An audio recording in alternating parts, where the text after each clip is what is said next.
হৃদয় Bangla online টিভিতে আপনাদের স্বাগত জানাচ্ছি। সত্য ও নিরপেক্ষ সংবাদের সাথে আমাদের পথ চলা। দেশ ও বিদেশের সর্বশেষ আপডেট জানতে আমাদের সাথেই থাকুন। হৃদয় বাংলা অনলাইন টিভি। গত 2 বছর থেকে এই আসামি জাহের আলভী বিভিন্ন মেয়েদের সাথে পরকীয়া সম্পর্কে লিপ্ত। সেই পরকীয়া সম্পর্ক থেকে এই ইকরার সাথে ইকরার সাথে দাম্পত্য কলহ চলে আসতেছে।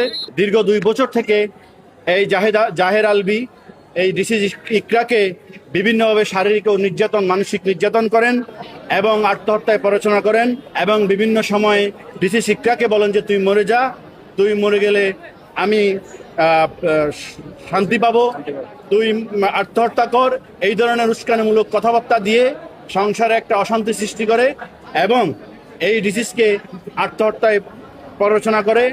আমরা বিজ্ঞ আদালতকে অবহিত করেছি এই ডিসিজ ইকরা এই 5 বছরের পুত্র সন্তানের মুখের দিকে তাকিয়ে এই সংসারটা টিকিয়ে রাখার জন্য এবং এই আজকের আসামি জাহের আলভীর সাথে সাংসারিক দাম্পত্য সম্পর্ক টিকিয়ে রাখার জন্য বহু রকম চেষ্টা করেছেন। সব রকম চেষ্টায় ব্যর্থ হয়ে এই আসামির প্ররোচনায় এই আসামি এই ডিসিজ ইকরা আত্মহত্যার পর দেশের বাইরে ছিল এবং এই মামলার তদন্তকারী কর্মকর্তার একটা আবেদন ছিল ইমিগ্রেশনে আসার পর যেন আইনশৃঙ্খলা বাহিনী তাকে আটক করে গ্রেপ্তার করেন।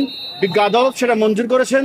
তা থাকা সত্ত্বেও এই আসামি কিভাবে দেশে প্রবেশ করে আজকে দীর্ঘদিন আত্মগোপনে ছিল এবং আজকে বিজ্ঞ আদালতে হাজির হয়েছেন, এর কোনো সদুত্তর দিতে পারেন নাই আসামির পক্ষের আইনজীবী এবং বিজ্ঞ আদালত আসামি পক্ষের বক্তব্য এবং আমাদের রাষ্ট্রপক্ষের বক্তব্য এবং বাদীপক্ষের বক্তব্য শুনে এই আসামিকে আজকে সিডব্লিউ মলে জেল হাজতে প্রেরণের একটা আদেশ দিয়েছেন।